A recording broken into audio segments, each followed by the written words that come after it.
Do you think that Naftali Bennett could defeat Benjamin Netanyahu as the next prime minister in Israel? I don't know. I'd love to know your opinion. Let's hear from Naftali Bennett himself. I'm the other Barak, coming to you live and direct, here from the Holy Land in Israel. Stick around, we have a good one today. I'm fed up with this obsession, especially coming from Europe, to impose on Israel another Palestinian state that would terrorize Tel Aviv, Ra'anana, where we are right now. We are about 10 minutes away from that supposed Palestinian state. And I'm asking Macron or any world leader, are you willing to live 10 minutes away from radical Islam? You are the leading potential candidate. You haven't announced, we're pressing you, but you're not ready to say it. You have put together a political party. You're leading in every poll for more than a year. Significantly. If you put together a party, formally announced, and elections are held anytime in the near future, it looks like you would be the next prime minister of Israel. So that's why people need to get to know you. Let's talk beyond that now. What is your vision for Israel and the region in a world in which the Iran threat, nuclear, missile, and terror has been neutralized, and now we're looking at something very, very different than Israel has ever known before? What is that vision of yours? It's a vision of amazing peace and prosperity between us and the moderate Arab states. We could be doing amazing things together. We have a wonderful relationship with the Emirates, with Bahrain. We have a relationship with Egypt and Jordan, which is a bit cooler lately.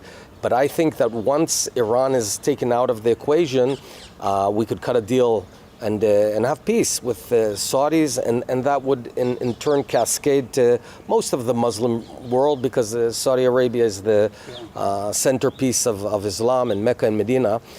So it would be amazing. In my previous life, I was a business person, an entrepreneur twice in high tech, and I think very successful. I mean, selling companies for hundreds and hundreds of millions of dollars. Thank you. Yeah, that's how we can be here right now.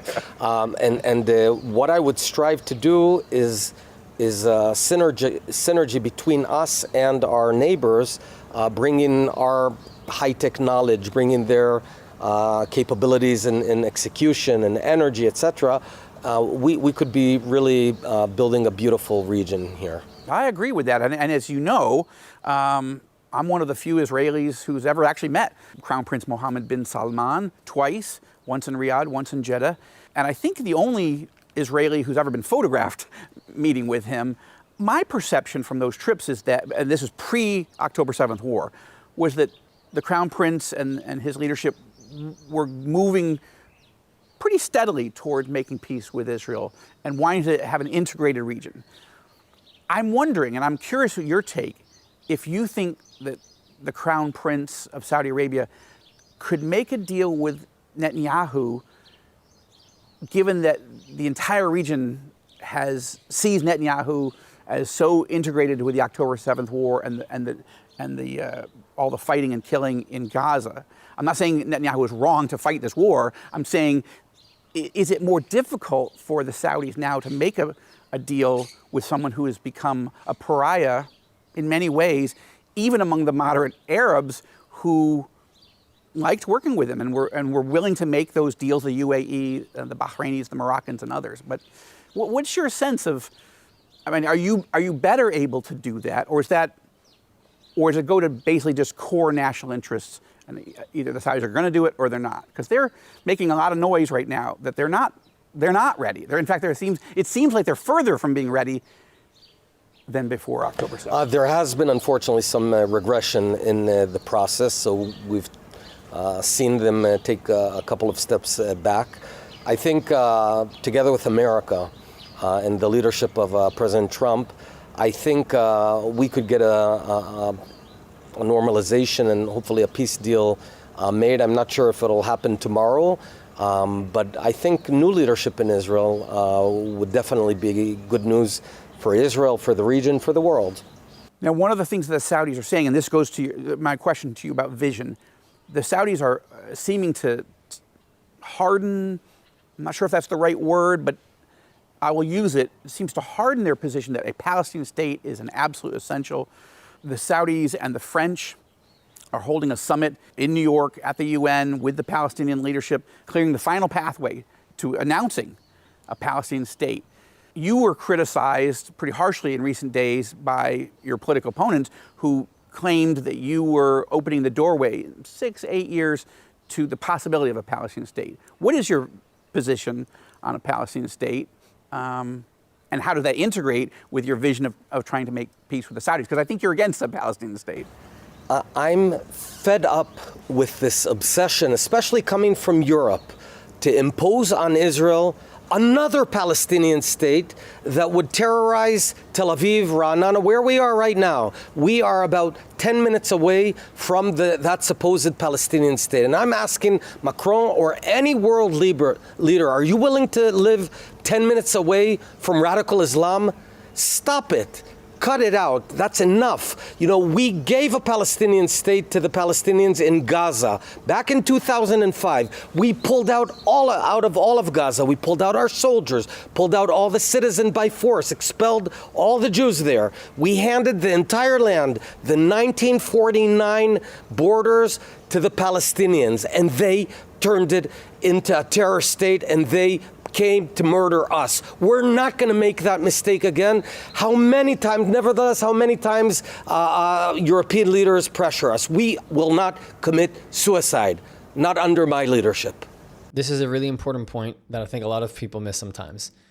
Is the IDF displacing and leaving the Gaza Strip in 2005, 2006 was an effort at peace with the Palestinians inside of the Gaza Strip, with giving them an opportunity to build a society.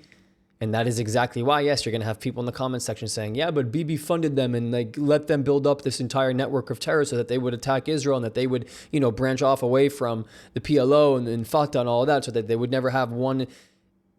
The Israeli government gave money for them as no other army would ever do to its enemy state, enemy people, and gave them funding to be able to rise and build up in their own society. And they trusted them and they were misled. I agree with you, but I'm not the Crown Prince of Saudi Arabia. So how do you thread that needle? What is the way forward in Gaza? And, Mahmoud Abbas, the president of the Palestinian Authority, I think 19 years into his 4-year term, 80% of Palestinians say that Abbas should step down. So what is your vision of how Israel should interact with Palestinians, and how you will try to help me understand what the conversation with you and the Crown Prince of Saudi Arabia would be to say, look, there's things we need from each other and want from each other and can do together, but this isn't one of them. I think that's what you're saying. We could.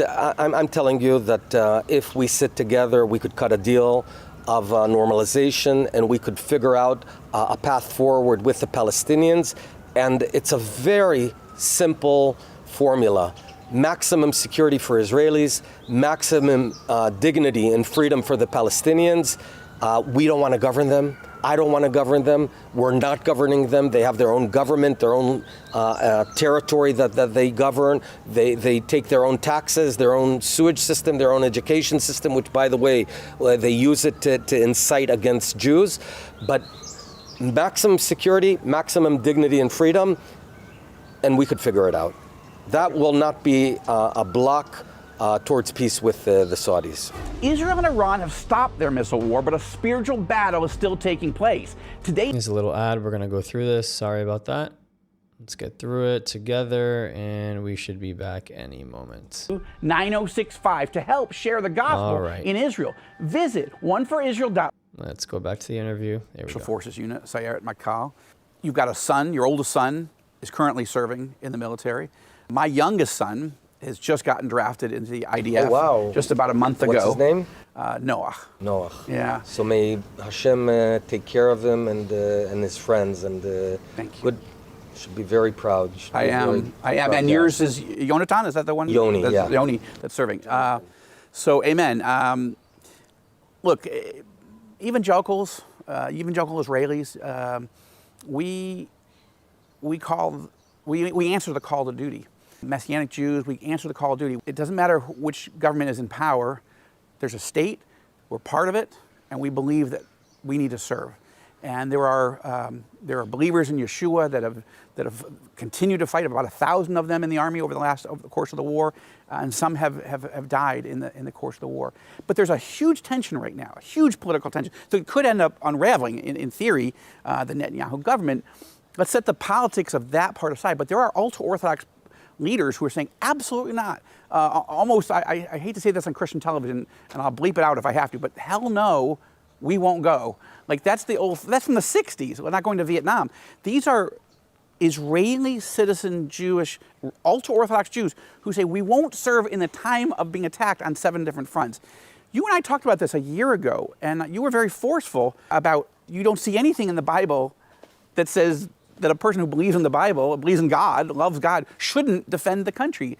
That goes against everything that we believe. But what in the world is happening that this is a huge political force, and it has almost seemed to have the Netanyahu government in a grip where they won't demand that everybody serve. It's not a choice. It's a responsibility, especially in wartime. So I'm going on a little bit of a rant, but I know but I want to get your take on this because you're religious. You're the only religious Jewish person who's ever served in the modern history of Israel. So as prime minister. So what is your take for those who didn't see our conversation a year ago? I cannot imagine a more sacred duty and privilege than to defend the Jewish state as a fighter, as a soldier. The Jews had here a state 2,000 years ago, and it was destroyed by the Romans, and we were dispersed. And then for 2,000 years, we did not have a state. We were small communities, very vulnerable, I'd almost say very weak. Yeah. We had no ability to defend ourselves, and we went through pogroms. The epitome was the Shoah, the Holocaust. And now we have a state. I have something that my grandparents, my great-grandparents, that both of them were murdered by the Nazis, they didn't have. They didn't have the ability to defend themselves. So why would you come to the state of Israel and not want to serve and defend your beautiful country? This goes against everything that in Judaism. All our heroes. Abraham was a fighter. Yeah. Jacob was a fighter. Moses was a fighter. Joshua was a fighter. Gideon was a fighter. King David was a fighter. Saul was a fighter. Jonathan was a fighter. Those are the biggest heroes of the Bible, of the Tanakh. And now, on behalf of Judaism, you're claiming that you shouldn't fight and let others go and risk their lives? This is unacceptable. Enough is enough. The current government, for petty political reasons, is allowing a huge portion of Israel, the ultra-Orthodox, my brothers, I love them, my brothers and sisters, I love them, but they need to work, they need to pay taxes, and they need to serve in the IDF. Enough is enough. I want to talk to you about your relationship. I just want to touch on something very quickly because it's inspiring to hear what he said, because as somebody who didn't serve in the IDF, I was just talking to my neighbor about this outside. As somebody who didn't serve in the IDF, it has been very difficult for me to cover a lot of this material, covering what's going on to soldiers. Like 57 soldiers have committed suicide since the 7th of October. 57 in Israel because of what is going on. Like there is so much about being a soldier in this country and the ties it has to civil society and to people. And there's 2 degrees of separation. Not even 3, there's 2 degrees of separation in Israel here. And so hearing that from him, it is biblical for me. It's also like I chose to want to speak up and to do this. And this is my army service. Like I sit in this chair every day and have this invisible army uniform on that I enlisted myself into my own service. No one called me to do this. I wasn't required to do this. But I will say that I identify with that, not on the actual battlefield on the ground, because I don't have the opportunity to wear a uniform or put a gun in my hand. But this is my battlefield. This is the battlefield that I entered into. With evangelical Christians. First of all, I appreciate that you've come on the Rosenberg Report a number of times now. You spoke at an evangelical event that I organized in California. You also, with my encouragement, but I didn't know if you were going to really say yes to it, was Liberty University had asked me, might Naftali Bennet ever be willing to speak to our students? And you did. I think it was November 1st of last year. Well, why are you reaching out to evangelicals? And what was that experience at Liberty University like? That's like 10, 12,000 students that you had a chance to speak to. So, yeah, what's going on with you and us? I think we have a special bond, the Jewish people and the evangelicals, in understanding that the Jewish state has to thrive, and that in many ways, it's my belief that we're fulfilling the promises of the Tanakh, of the Bible. It's quite remarkable if you think about it. I mean, the only nation in history that was expelled from its homeland, and for 2,000 years we were dispersed all around the world and came back and rebuilt our third commonwealth here. We had the first temple, the second temple. I view this as our third state, and it's beautiful, and knowing that all of you are praying for us and care for us and fight for us, it means the world to me. Why did you say yes to the Liberty University? I can echo that as somebody who has spoken at several evangelical churches, and there are no words to describe the amount of love and support. And look, man, I have love for faiths. I have love for religions. I don't discriminate. Where is it? I have a Quran right here. I know I'm in the top right-hand corner. I'm not in the big screen right now. Like, one of my mentors is literally a pastor. So this is music to my ears for sure.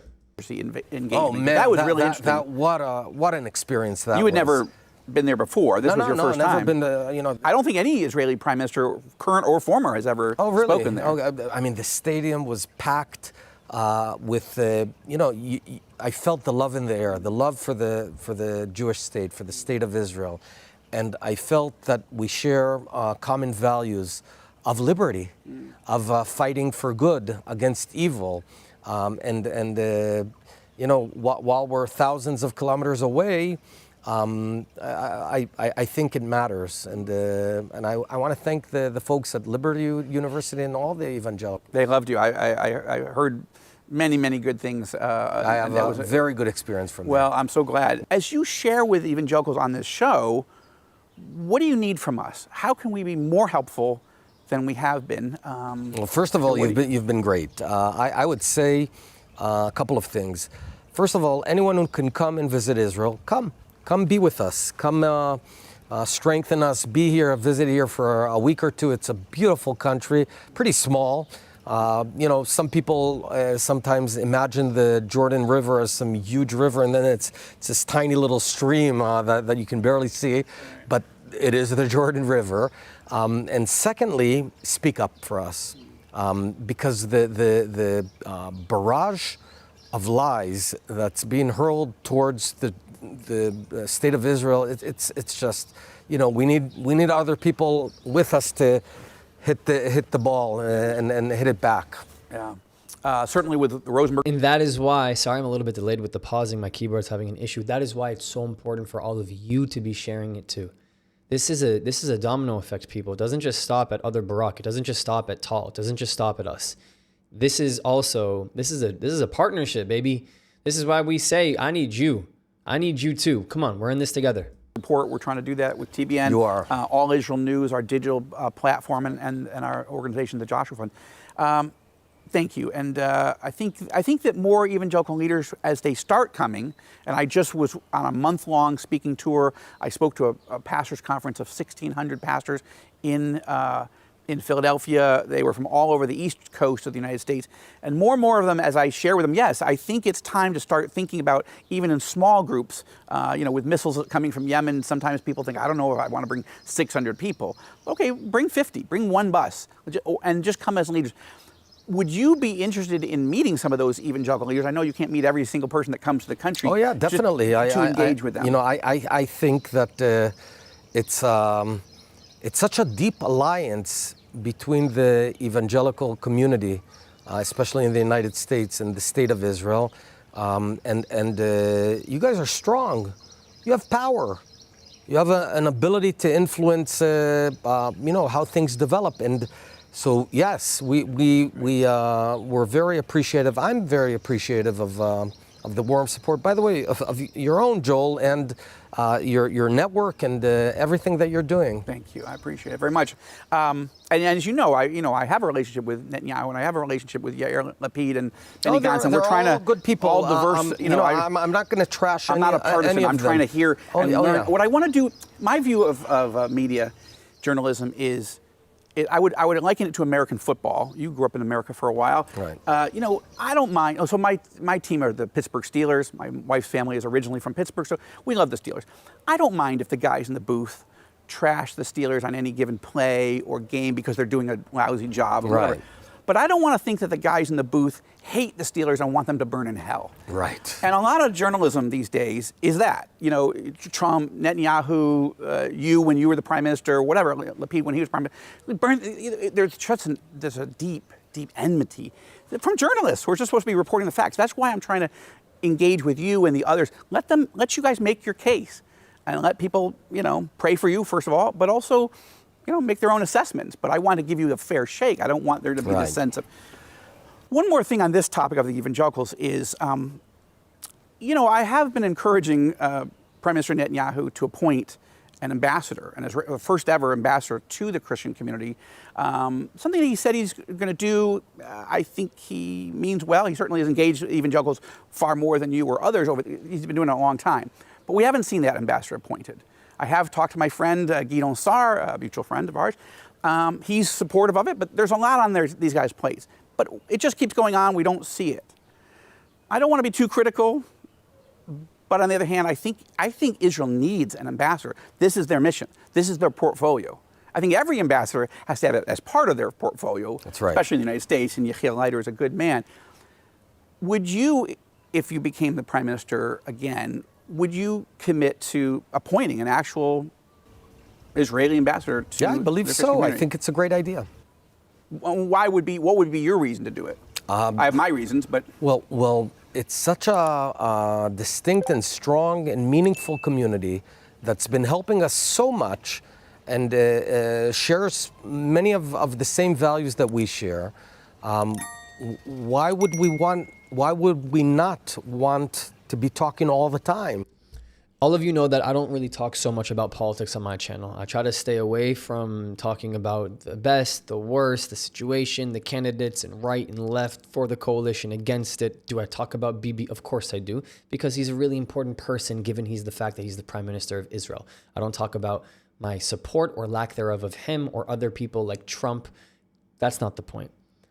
But I would be really interested to hear what all of you have to say in the comments section. Obviously, when somebody is running for office, they have to sharpen up their entire marketing package. They have to sharpen up their delivery, their speeches, how they present themselves. It's inevitable if you want to win. And so everything sounds perfect on paper, and I don't believe in any perfect politician. But I would like to understand what all of you think. So please, in the comment section, let me know what you think about Naftali Bennett as potentially the next prime minister of Israel. Thank you so much for all of your support. Links in the description right below to help support this channel. Here's a note from me. Here are 4 ways you can help us grow if you believe in our mission. On Buy Me a Coffee and PayPal, you can directly contribute, helping this message grow and reach more people across the world. If you want to join the inner circle, join our Patreon with different tiers, and of course, our Discord community, which is free with people from all across the world. The links to every single one are in the description. And last but not least, to the other broad community, I love you, and I love it. See you guys next time.